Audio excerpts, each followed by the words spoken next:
એક વાટકી ચોખાએ અમેરિકાને એટલો ગુસ્સો કેમ અપાવ્યો કે ડોનાલ્ડ ટ્રમ્પે જાહેરમાં ધમકી આપી દીધી? શું ભારતના બાસમતી પર તાળું લાગી રહ્યું છે કે શું ભારતના ખેડૂતો સીધા ટ્રમ્પના નિશાના પર છે? શું ભારત ખરેખર ચોખાનું ડમ્પિંગ કરી રહ્યું છે કે પછી અમેરિકા માત્ર ડરી ગયું છે ને દેખાડો કરી રહ્યું છે? આજકાલ આંતરરાષ્ટ્રીય વેપારમાં નાની વાતો પણ મોટા વિવાદનું રૂપ લઈ લે છે. ભારત અને અમેરિકા વચ્ચે ચોખાની નિકાસને લઈને જે તણાવ ચાલી રહ્યો છે તે તેનું જ એક ઉદાહરણ છે. અમેરિકી રાષ્ટ્રપતિ ડોનાલ્ડ ટ્રમ્પે ભારતીય ચોખા પર નવા ટેરિફ લગાવવાની ધમકી આપી છે અને તેને રાઈસ ડમ્પિંગ નામ આપ્યું છે. ટ્રમ્પનો આરોપ છે કે ભારત સસ્તા ચોખા અમેરિકાના બજારમાં ઠાલવીને ત્યાંના ખેડૂતોને નુકસાન પહોંચાડી રહ્યું છે. પરંતુ જો વાતને ભારતની નજરથી જોઈએ તો આ વિવાદ અમેરિકાની સંરક્ષણવાદી નીતિઓનું પરિણામ છે.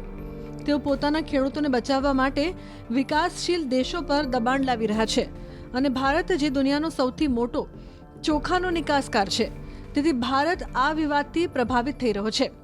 જો કે ભારતનો પક્ષ મજબૂત છે, કારણ કે આપણી નીતિઓ ખેડૂતોની મદદ માટે છે, કોઈને નુકસાન પહોંચાડવા માટે નહીં. આ વિવાદ માત્ર ચોખા સુધી સીમિત નથી, પણ વ્યાપક વ્યાપારિક સંબંધોનો એક ભાગ છે. 2025માં અમેરિકાએ રશિયા પાસેથી તેલ ખરીદવાના કારણોસર ઘણા ભારતીય ઉત્પાદનો પર પહેલેથી જ 50% સુધી ટેરિફ લગાવી દીધો હતો અને હવે ચોખાને ટાર્ગેટ કરવામાં આવી રહ્યા છે, જે ભારત માટે એક મોટું બજાર છે. આ ભારતીય ખેડૂતો અને નિકાસકારો માટે એક સૌથી મોટો પડકાર તો છે જ, પણ સાથોસાથ એક તક પણ છે કે આપણે અન્ય બજારો તરફ વળીને આપણી અર્થવ્યવસ્થાને મજબૂત બનાવી શકીએ. હવે જાણો કે શા માટે ભારતનો પક્ષ મજબૂત છે. તો ભારતના સંદર્ભમાં વાત કરીએ તો ચોખા માત્ર ભોજન નથી, પરંતુ દેશના કરોડો ખેડૂતો માટે આજીવિકા છે. આપણા દેશમાં લગભગ 4.5 કરોડ હેક્ટર જમીન પર માત્ર ચોખાની ખેતી થાય છે અને ભારત દુનિયાનો બીજો સૌથી ચોખા મોટો ઉત્પાદક છે. 2024-25માં ભારતે 13.5 કરોડ ટન ચોખાનું રેકોર્ડ બ્રેક ઉત્પાદન કર્યું, જેમાંથી 2.2 કરોડ ટન ચોખાની તો માત્ર નિકાસ કરવામાં આવી છે. ઉત્તર ભારતના રાજ્યોમાં ઉગાડવામાં આવતા બાસમતી ચોખા આપણા દેશનું ખાસ ઉત્પાદન છે, જે તેની સુગંધ અને લાંબા દાણા માટે દુનિયાભરમાં પ્રચલિત છે. અને આ જ કારણોસર અમેરિકા અને બ્રિટન તેના ખરીદદાર છે. આ નિકાસથી ભારતને મોટી માત્રામાં વિદેશી મુદ્રા મળે છે. આ વિવાદ માત્ર પૈસાનો નથી, તે લાખો નાના અને મધ્યમ ખેડૂતોની જિંદગી સાથે જોડાયેલો છે. ભારતના 80% ખેડૂતો નાના છે, જેમની જમીન 2 હેક્ટરથી પણ ઓછી છે, અને સરકાર ખેડૂતોને તેમના પાક માટે ન્યૂનતમ સમર્થન મૂલ્ય MSP આપે છે, જે ચોખા માટે 2025માં 2300 પ્રતિ ક્વિન્ટલ હતું. આ MSP કોઈ સબસિડી નથી, પરંતુ ખેડૂતોને ગરીબીમાંથી બચાવવાની એક રીત છે. ભારત જેવા વિકાસશીલ દેશમાં જ્યાં 70% વસ્તી ગામડાઓમાં રહે છે, જ્યાં ચોખાની ખેતી રોજગાર પૂરો પાડે છે અને ખાદ્ય સુરક્ષા સુનિશ્ચિત કરે છે, WTOના નિયમો મુજબ ભારતને પોતાની સબસિડી મર્યાદિત રાખવી પડે છે. પણ ભારતની નીતિઓ ગરીબ ખેડૂતો માટે છે, જ્યારે અમેરિકા જેવા ધનિક દેશો પોતાની સબસિડી છુપાવે છે અને ભારત પર આરોપ લગાવે છે. ભારતની ચોખા નિકાસ વધી છે કારણ કે બાસમતી જેવી ચોખાની જાતો ઉત્તમ ગુણવત્તાવાળી છે, ન કે સસ્તી સબસિડીના કારણે તેનું ઉત્પાદન થયું છે.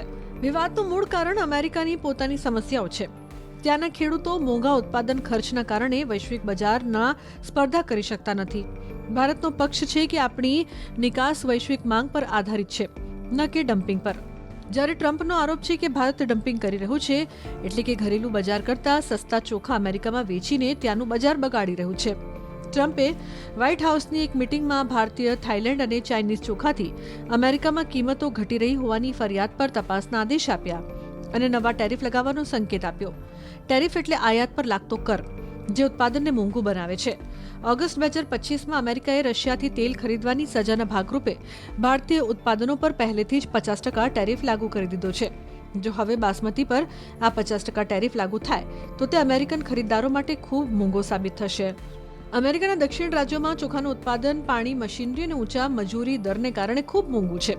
તેઓ દાવો કરે છે કે ભારતીય સબસિડીના કારણે આપણા ચોખા સસ્તા થાય છે.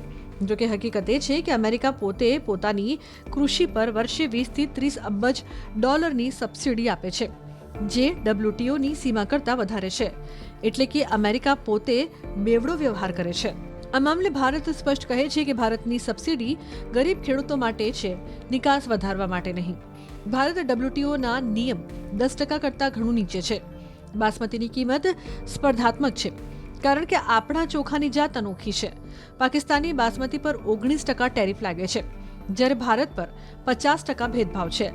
અમેરિકા રશિયા પાસેથી યુરેનિયમ અને પેલેડિયમ ખરીદે છે, પણ ભારતને રશિયન તેલ માટે સજા કરવા માંગે છે. ભારત દુનિયાની મોટી અર્થવ્યવસ્થા છે અને વિકાસ માટે સસ્તો તેલ જરૂરી છે. ટ્રમ્પની અમેરિકા ફર્સ્ટ નીતિથી તેઓ પોતાના ખેડૂતોને બચાવે છે, પણ ભારત જેવા દેશોને નુકસાન પહોંચાડવા માંગે છે. ભારતનું વિદેશ મંત્રાલય પણ સ્પષ્ટ કહ્યું છે, અમેરિકા જે GM ક્રોપ્ડ એટલે કે જેનેટિકલી મોડિફાઈડ પાક અને ડેરી ઉત્પાદનો ભારતમાં નાખવા માંગે છે, તેને અમે ખાદ્ય સુરક્ષા અને સંસ્કૃતિ વિરુદ્ધ હોવાથી નકારીએ છીએ. આ નિર્ણયોની અસર એ થશે કે ચોખાની નિકાસ 50 થી 80% ઘટી શકે છે. જો કે હકારાત્મક બાબત એ છે કે ભારતે ચીન, વિયેતનામ અને થાઇલેન્ડ જેવા અન્ય દેશોમાં નિકાસ 60% સુધી વધારી દીધી છે. આ વૈવિધ્યીકરણ ભારતની તાકાત છે અને ટ્રમ્પની નીતિઓ આપણને મેક ઇન ઇન્ડિયા જેવા આત્મનિર્ભરતા તરફ દોરી જાય છે. આનાથી નુકસાન કુલ મળીને અમેરિકાને જ થશે, ભારતને ઓછું, કારણ કે ભારત આત્મનિર્ભર છે.